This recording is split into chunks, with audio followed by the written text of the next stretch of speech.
in a little more tight agreement on. Yeah. You know, a lot of people have problems, Gene, after they move into a new house. You know, the roof leaks, the furniture doesn't work, the furnace doesn't work, I should have said. The furniture moves around. That's what happens in this movie. The furniture's on the ceiling in one scene. So anyway, but for George and Kathy Lutz, am I doing a good job of getting into this? In Amityville, New York, there were a few additional problems, Gene, like the slime that came through the keyholes and the red-eyed pig that glared at them through the windows, the thousands of houseflies that attacked them in the dead of winter, and the marching band that was walking around in the empty living room. Kind of disturbing when you've only made one payment. So their adventures were first told in a best-selling book. I guess everybody's read it, and now the Amityville Horror has been made into a movie. And George and Kathy Lutz are played by James Brolin and Margot Kidder. And one night, for example, they come home and find that the babysitter has been locked in the closet by mysterious forces. Now, Matt, right upstairs like this. Come on. Why? Upstairs I'm not like even this. tired. You are so tired. I am not. You're tired because I said you're tired. Hey, cut that out. Come on, I'll bring you up some milk and cookies. Let me out.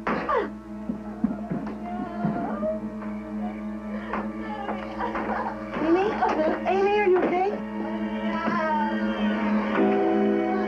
Jackie? Oh, my God. I couldn't get out.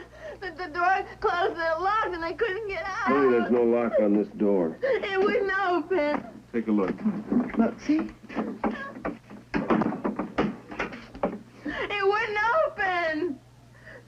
Why didn't you open the door? Why didn't you answer me? Jackie! Why didn't you unlock the door? You heard Jackie knocking? Jody wouldn't let me. Jody? Who's Jody?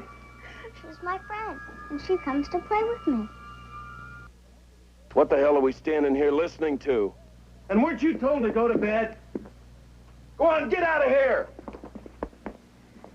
Let me see. Let me go get something for you. George yelled at me. Well, you should have opened the door.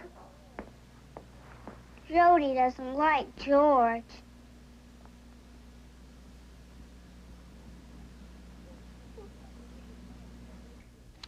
Jody told her. Well, Jody is just one of the several mysterious supernatural forces that inhabit this house. Now, is the Amityville Horror for real? I don't know, and I'm not planning to go to Amityville and find out real soon either, as a matter of fact. But what I can say, though, is that the movie is not very much fun. Maybe it wasn't meant to be. Oozing slime is hardly ever entertaining.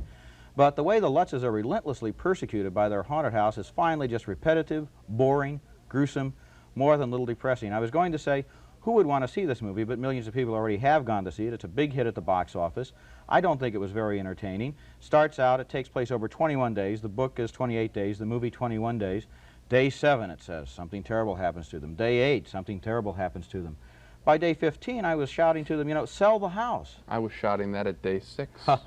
I mean, on the level of should they get out of the house, they should be out of the house in the first 20 minutes of the picture. But there's something much more seriously wrong here. We've seen so many of these possession Satan pictures in houses, in spaceships, everywhere it seems. I'll bet we've seen 50 in the last 5 years. Inside wombs and all this kind of stuff. So they have to come up with a new wrinkle, right? Well, the new wrinkle here is a rather sickening one. It's showing children in peril.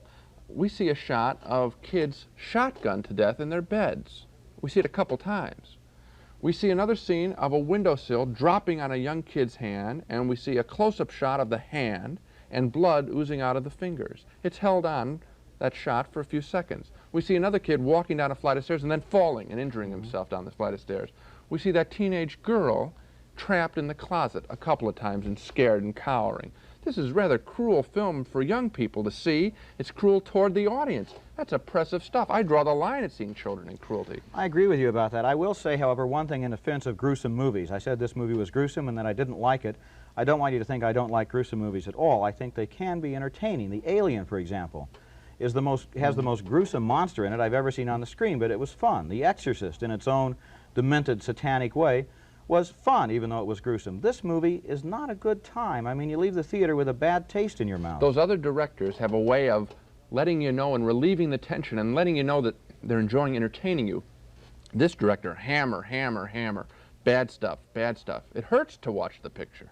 It's R-rated. We ought to let people know that. I don't think kids will like it. I don't think adults. It's R-rated for a good reason, too. It's rough. We agree on the Amityville Horror. 2 no votes for the gruesome haunted house thriller.